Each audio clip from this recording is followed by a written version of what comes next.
బంగారం అనంగానే సో, పెద్ద కన్‌ఫ్యూజన్ కన్‌ఫ్యూషన్ ఒచ్చేసింది. ఎందుకు వస్తుందండి. అంటే లైక్ గతంలో చూసుకున్నట్లయితే కొంతవరకు పెరిగేది, అక్కడ ఆగిపోయేది. మళ్ళీ ఏదో సీజన్ హ్మ్. తగ్గట్టు అవును. డిమాండో ఐదర్ ఏమో అవును. కారణాల వల్ల అవును. కొంతవరకు పెరిగేది. బట్ అవును. ఇప్పుడు అలా లేదు. అవును. ఒక్కసారిగా పెరిగింది. మళ్ళీ తగ్గుతుంది. ఇదేంటంటే ఈ వాలటిలిటీ స్టాక్ మార్కెట్‌ని మించిపోయింది. ఆ!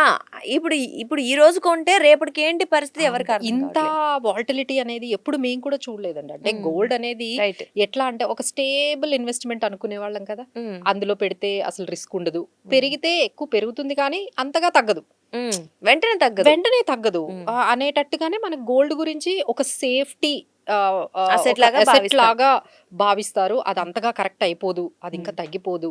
మనం కొనుక్కున్న అది నెమ్మదిగా పెరుగుతూనే ఉంటుంది. ఈ హ్మ్. విధంగా సేఫ్టీ హెవెన్ లాగా అందరూ కూడా గోల్డ్‌లో ఇన్వెస్ట్ చేసుకుంటూ ఉంటారు. ఇప్పుడు అది ఎంత వాలటిలిటీ అయిందంటే మీరే చెప్తున్నారు. హ్మ్. ఒకవైపు ఒక 4,00,000 నుంచండి హ్మ్. 4,00,000 సిల్వర్ అయ్యి అక్కడి హ్మ్. నుంచి మళ్ళీ 2,60,000 వరకు అంటే దాదాపుగా 60% తగ్గడం ఎప్పుడైనా చూసారా? రైట్. హ్మ్. 60% అంటే దట్ వాస్ సో షాకింగ్. ఎవరైనా అనుకుంటారండి? ఒక్కసారి ఇప్పుడు నేను 4,00,000 దగ్గర పెట్టున్నాను. ఇప్పుడు హ్మ్. 60% పడిందంటే ఎంత లాస్? ఎంత లాస్ వస్తుంది. అది ఎంత టైమ్‌లో అండి? జస్ట్ హ్మ్.